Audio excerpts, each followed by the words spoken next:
flagrant no foul. We're gonna sit here and break it down and see what happened today in today's NBA, or at least with the trade deadline and all this madness. Finally, first and foremost, we got the end of the Jimmy Butler saga. I'm so sick and tired of hearing about that old boy. He finally found his way out of Miami, and Miami really didn't have to. Miami got some good pieces, don't get me wrong, but I guess it keeps them in the contention as far as playoffs, playing, whatever you want to discuss. I mean, they got Wiggins, they got Kyle Anderson right now, and they didn't even get Dennis Schroeder. Like, Dennis Schroeder is going to Utah for all we know for right now. And also part of the deal, they get PJ Tucker back. So they get some depth, I guess, but I guess we'll see if they keep Kyle Anderson or not. For the Warriors, though, I mean, I guess you sit here and you pair Steph and Draymond with another all-star caliber player, all NBA probably, at least all defensive. He's gonna bring it every single night. I love that for Steph. Keeps them in contention, I guess, somewhat. But most importantly, they didn't have to give up Kuminga, so they still keep a little part of their youth, and they still keep Podmiski or whatever, however you pronounce his name. I don't know why they love old boy, but I mean, you still got some depth there. I would love to see them sit there and get another center, but hey, I would just love for Steph to just get a back to the basket center who actually sit there and put buckets in on a nightly basis. Lonzo Ball's not going anywhere. He signed a 2-year extension with the Bulls, so we pretty much he's locked in. One traded player who finally got his wish after however many years of being in trade rumors was Brandon Ingram. He's finally getting the hell up out of there. He's going to Toronto. The Pelicans got a good. They got all right. I mean, they got Bruce Brown. They got Kelly Olynyk from one first rounder, one second rounder. Ingram hasn't even played in probably like 10, 15 games. I don't even think he's been playing since really before Christmas. But the Pelicans, I guess they're gonna go in another direction. Maybe at the end of the year, or I guess next year. In the offseason, we'll see if they're actually going to keep Zion or not.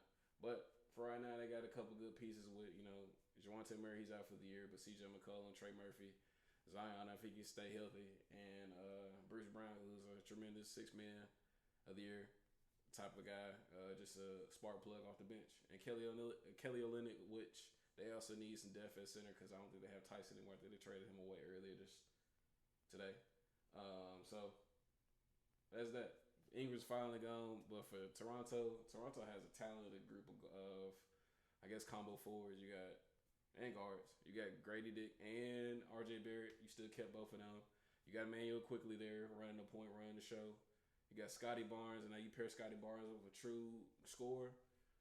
And Brandon Ingram, that's a matchup nightmare. And this nigga Jakob Podol over there who's just been killing so far this year.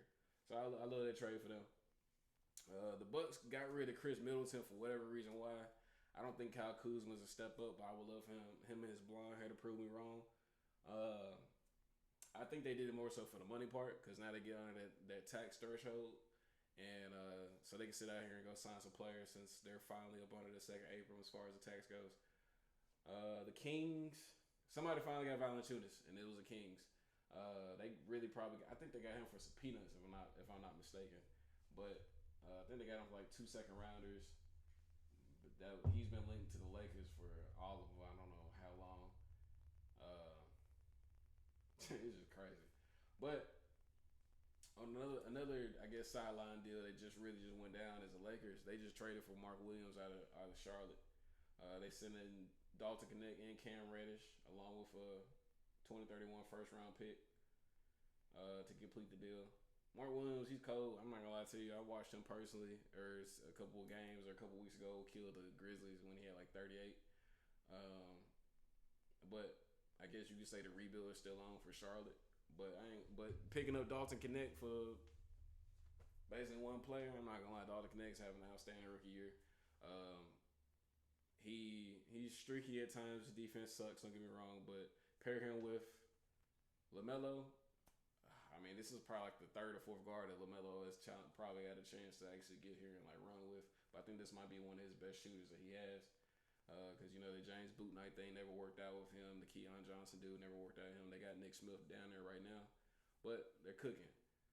Charlotte is hurt, man. Like, they lost, Grant Williams to start the year and Brandon Miller. So I don't know, man. LaMelo, of course he's always kind of in and out with injuries. So we'll see. We'll see how this goes for them. But obviously they don't have a starting center now, and I guess they back to starting Taj Gibson for whatever reason. He's still on the goddamn NBA roster.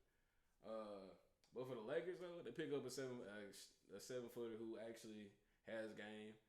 Kind of, I guess you can kind of say he reminds you of Lively in a sense, but he's also been injured. I guess Lively's still hurt too, but Mark Williams, he's actually a good finisher, pick and roller, and I can't wait to see how he sit there and mesh with LA. It's gonna be an interesting test. I know they play tomorrow against the Warriors, and then Saturday against the Pacers. So hopefully everyone's in for that one. Also with the Lakers, if you run a Luka, LeBron, let's just say Austin Reeves, Rui, and Mark Williams, and it's actually kind of tough. I'm not gonna lie to you. And you still got Dorian Finney-Smith and Jared Vanderbilt in there to plug and play with each other. Like it's kind of crazy. They're definitely trying to sit there and pick up the slack as far as the defensive end that they know is pretty much non-existent with LeBron and Luka.